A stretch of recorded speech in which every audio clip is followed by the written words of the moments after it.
Résoudre un système d'équations du premier et du deuxième degré, ça veut dire trouver les points d'intersection s'ils existent entre une parabole et une droite. La plupart du temps, ça va être une parabole. Il y a deux méthodes possibles, la comparaison et la substitution. Ça, tu vas aller voir, ce sera pas long. Là, il faut que j'attire ton attention en bas. Il y a trois cas possibles. Il peut y avoir deux solutions.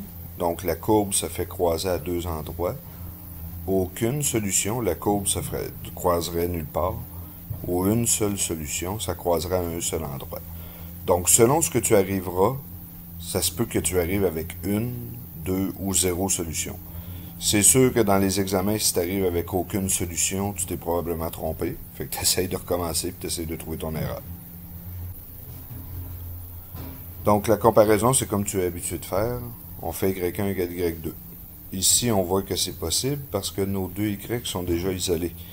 Donc, on va faire 4x plus 64 égale moins 2x2 plus 40x. On a une expression avec des x au carré. Ben, tout de suite, faut se rappeler qu'on va le mettre égal à 0. Et on va utiliser la grosse formule moins b plus ou moins racine de b2 moins 4ac sur 2a. Fait que moi, je vais tout transférer à gauche. Fait que ça va me donner 2x2 moins 36x plus 64 égale à 0. Et là, on va faire moins b plus ou moins b2 moins 4ac sur 2a. Donc, 36 plus ou moins racine de 36 au carré moins 4 fois 2 fois 64 divisé par 2a. On va trouver deux réponses avec ceci. Comme on est habitué, on va trouver le x1, on va trouver le x2. 2 et 16. Là, on n'a pas terminé, contrairement à ce que tu as fait cette année. Là, ce qu'il faut faire, on a besoin de trouver le y aussi. Là. Moi, je te rappelle, là, on avait un système au départ. Donc, il faut trouver le y, combien qu'il vaut. Ben là, c'est qu'on va prendre nos deux réponses, puis on va aller les remplacer dans une des équations. Moi, je te conseille de le faire toujours dans les deux pour voir si on ne s'est pas trompé. Fait que là, on va faire 4 fois 2. Un petit peu. Ça va nous donner notre y1. Puis ça va nous donner notre y2. Fait qu'on va faire 4 fois 2, 8. 8 plus 64, 72. Donc, la réponse 1, ça va être 2,72. Excuse-moi pour l'écriture, ça va pas bien. Et le deuxième, on va faire la même chose. 4 fois 16 plus 64, 128. Donc, les deux endroits qui sont bons, c'est 2,72 et 16,128. Un deuxième exemple de ça. On a moins 2x plus 21 qui est la première. La deuxième, on a 0,5x moins 7 au carré plus 1. Donc là, on va les mettre égales l'une à l'autre. Là, moi, je vais sauver du temps, là. Excuse-moi. Tiens. Fait que là, on va mettre ça égal à... Fais pas ça dans les examens, là. OK? Moins 2x plus 21. Là, on a une difficulté un petit peu de plus parce que là, on veut la mettre égale à 0 pour trouver la valeur du x. Mais premièrement, il faut mettre notre expression sous la forme ax2 plus bx plus c. Fait que là, ça ici, ça va nous donner x2 moins 14x plus 49.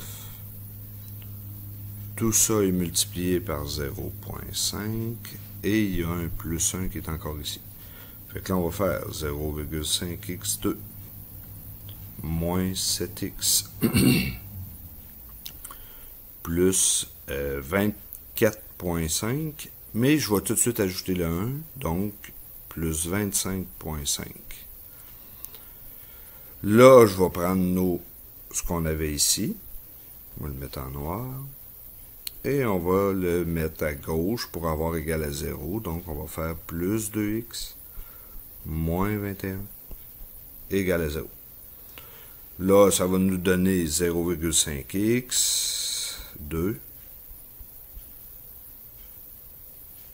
moins 9x, plus 4,5 égale à 0.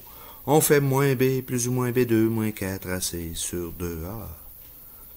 Et on va trouver 2x possible. Après avoir trouvé ces 2x-là, ben on trouve 2y aussi. Toujours. Là, je le ferai pas au complet, mais c'est comme ça que ça se fait, ces genres de problèmes-là. La substitution maintenant. Là, je te rappelle que c'est surtout lorsqu'il est impossible d'isoler un des y qu'on va utiliser cette méthode-là. Premièrement, ici, je peux isoler le y. Je vais faire moins 2y est égal à moins 8x moins 6. On va diviser par moins 2. Donc, y va être égal à 4x plus 3. Excuse-moi pour l'écriture, ma tablette va pas bien ce matin. La deuxième, j'ai 5x2 plus 3xy égale à 86. Je vais juste expliquer rapidement pourquoi ça ne fonctionnera pas. Ici, quand je vais vouloir isoler le y, je vais diviser par 3x. Fait que dans ton expression ici, tu vas avoir 86 divisé par 3x. Tu vas avoir un x au dénominateur. Fait que là, ça, on n'a jamais vu ça. C'est sûr que tu n'auras pas besoin de faire cette méthode. Ben, tu pourrais le faire, ça se fait, mais c'est beaucoup plus difficile. Fait que ce qu'on fait, c'est qu'on va substituer. Nous, on avait 5x2 plus 3xy. Ben, comme on vient de dire ici que le y est 4x plus 3, ben on va aller le remplacer ici par 4x plus 3 égale 86. Et là, on fait comme tu étais habitué depuis le secondaire de 2, qu'on fait de l'algèbre beaucoup. Lui fois lui, lui fois lui. Fait que ça va nous donner 12x plus 9x. Notre 5x2, il est encore là. Le 86, il est encore là. Et là, on a une expression avec des x2. Ah, oh, excuse-moi, là j'ai oublié un petit au carré ici, parce que 3x fois 4x, ça donne 12x2. Là, on a une expression avec des x2. On cherche la valeur du x. Ben, il faut rendre notre équation égale à 0. Fait que ça va nous donner 17x2 plus 9x moins 86 égale à 0. Comme j'ai dit tantôt, on utilise moins b plus ou moins b2 moins 4ac sur 2a pour trouver le x1 et le x2. Je ne ferai pas la démarche au complet, là, mais on va trouver 2 et moins 2,53. On va prendre notre réponse et on va aller l'essayer ici pour voir combien ça donne le y1. Donc là, ça va nous donner 4 fois 2, 8, plus 3, 11. Et on va faire la même chose avec le y2 pour trouver 4 fois moins 2,53 plus 3. On va dire, là, je le fais mentalement, là. On va dire moins 10 plus 3, moins 8. Environ. Pour vérifier ta réponse, moi je t'encourage à vérifier toujours ta réponse. Prends les deux chiffres que tu as trouvés et va valider dans ça ici. C'est-tu vrai que 5 fois 2 au carré plus 3 fois 2 fois 11, que ça arrive à 86? Si oui, tu t'es pas trompé. Sinon, tu recommences puis tu le réessayes une deuxième fois. Un autre exemple, on a 6x plus 42y égale 450. Ici, on va isoler. Fait que ça va nous donner 42y est égal à 6x moins 450. On va diviser par 42. Fait que y va donner... là, je vais le laisser en fraction. Là, ça ne change rien. Tu pourrais le mettre en nombre à virgule. Ça fonctionnerait aussi. 6x sur 42 moins 450 sur 42. Dans la deuxième, j'essaye d'isoler le y. j'ai un problème, j'ai Y2. Fait que ce sera pas possible. Bon, on va faire la même chose que ce que je viens de te dire. On va substituer le Y par ce qu'on a trouvé ici. 6x sur 42 moins 450 sur 42. Excuse l'écriture, là, je te le dis, là, la tablette va pas bien ce matin. Égale 2,25. Ah, faut pas oublier, on a un petit au carré ici. Fait que là, c'est long, je le ferai pas ici, là. On va développer ça au carré. Ça va nous donner une expression en ax2 plus bx plus c.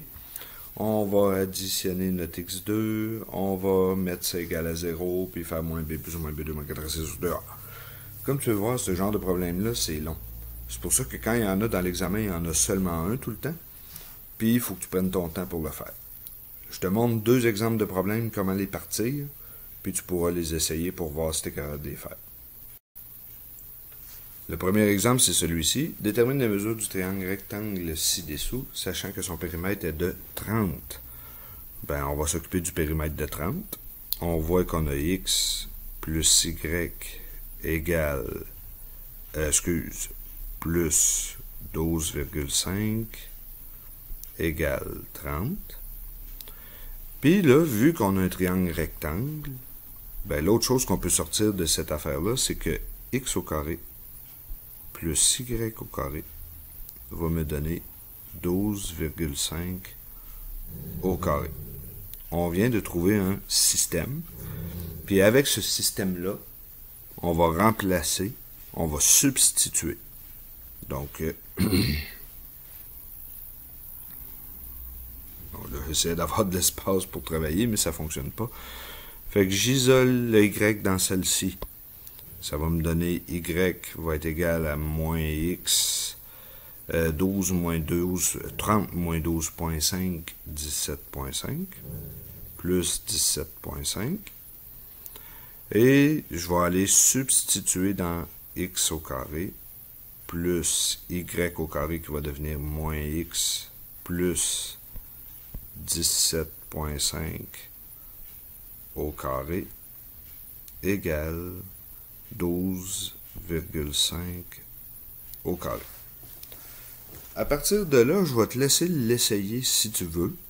Donc là, il faudrait que tu développes l'expression au carré, que tu mettes ça égal à 0, que tu trouves les x1 et les x2. Ce que je vais faire, c'est que je vais te donner la réponse dans ici, puis tu l'essayes. Puis si ça ne fonctionne pas, ben tu m'envoies un courriel pour me demander « François, c'est où mon erreur? » Fait que tu devrais trouver que les deux dimensions possibles, c'est 7,5 et 10,5. Fait que je te laisse l'essayer. Puis encore là, ça semble compliqué, mais il faut que tu le pratiques un peu.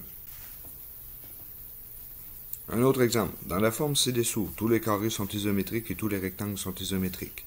La mesure du côté d'un carré est égale à la plus petite dimension d'un rectangle.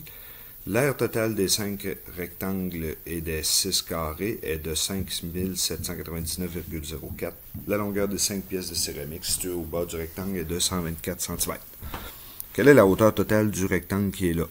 Là, il se ferait peut-être autrement, là, mais moi, le dessin n'est pas tout à fait bon dans ce cas-là, fait que tu le fais comme je le présente là. Étape 1, il faut toujours identifier nos x puis nos y comme il faut. Donc ici, le x, ça pourrait être la longueur d'un carré. Puis le y, ça pourrait être la longueur d'un rectangle. OK? Donc ça, c'est la première étape à faire. Qu'est-ce qu'on voit dans ce qu'on a dans le dessin d'en haut? On peut s'occuper du 124 en premier. On a 3 carrés puis 2 rectangles. Donc on a 3x plus 2y qui donne 124. Si tu ne comprends pas d'où ça vient, ben, suppose puis analyse le dessin. Donc 3x plus 2y égale 124. Et la deuxième équation, on va la tirer d'ici. On sait que l'aire totale des 5 rectangles et des 6 carrés est de 5799,04. C'est quoi l'aire d'un carré? Ben, c'est x au carré, donc 5x2, C'est quoi l'aire d'un rectangle? C'est longueur fois largeur, mais là, dans ce qui est écrit en haut, on s'aperçoit que le rectangle, il mesure x par y. C'est quoi son aire? Ben, c'est x, y. Et il y en a 6. Donc, 6 x, y. Merde, je me suis trompé. Ben là, je fais comme vous autres. On efface. Et on recommence. OK? Ce sera pas long. C'était 5 rectangles. Donc, on écrit, excuse-moi, 5xy plus 6x2 égale 5799,04.